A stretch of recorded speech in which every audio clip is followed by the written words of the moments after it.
కాకినాడ జిల్లా ప్రతిపాడులో గిరిజనులు ఆందోళన చేపట్టారు. ఏలేశ్వరం అడ్డతీగల రహదారిని నిర్మించాలని డిమాండ్ చేస్తున్నారు.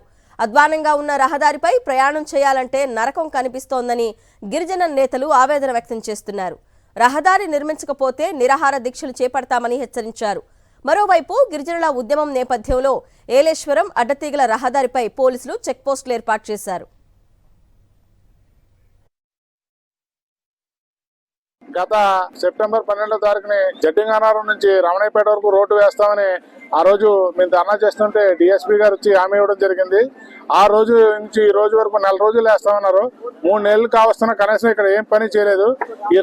ఈ రోడ్డు అంటే వెళుతుంటే కనీసం మనిషి బండి మీద కూడా వెళ్ళడానికి చాలా ఇబ్బందిగా ఉంటుంది. దోకర పట్టేసి, అలాగే బస్సుల మీద వెళ్ళే వాళ్ళు కూడా దోకర పట్టేసి చాలా మంది ఆస్తమా రావడం కూడా కారణం అవుతుంది. అలాగే ఈ రోడ్డు అంటే ఎంతో మంది గర్భిణీ స్త్రీలు ఆపరేషన్లు అవ్వడం జరిగింది. ఈ రోడ్డు ఇంత దారుణంగా ఉంది. ఈ రోడ్డు బాగా చేయాలని ఆలోచన లేదు. ఈ రోడ్లో ఎన్నికల్లో ఎమ్మెల్యేలు, ఎంపీలు అనేక మంది ప్రయాణం చేస్తారు వెహికల్లో. కానీ ఈ రోడ్డు ఎలా ఉందో వాళ్ళకి తెలిసినప్పటికీ కూడా ఇప్పటికి పట్టించుకోలేదు. ఏదైనా ఈ రోడ్డు వేసేంత వరకు మేము పోరాటం అనేది కొనసాగుతుంది. లేని పక్షంలో ఆమరణ నిరాహార దీక్ష రావడం అయితే మేము ఏదైనా చేయడానికి సిద్ధపడతాం.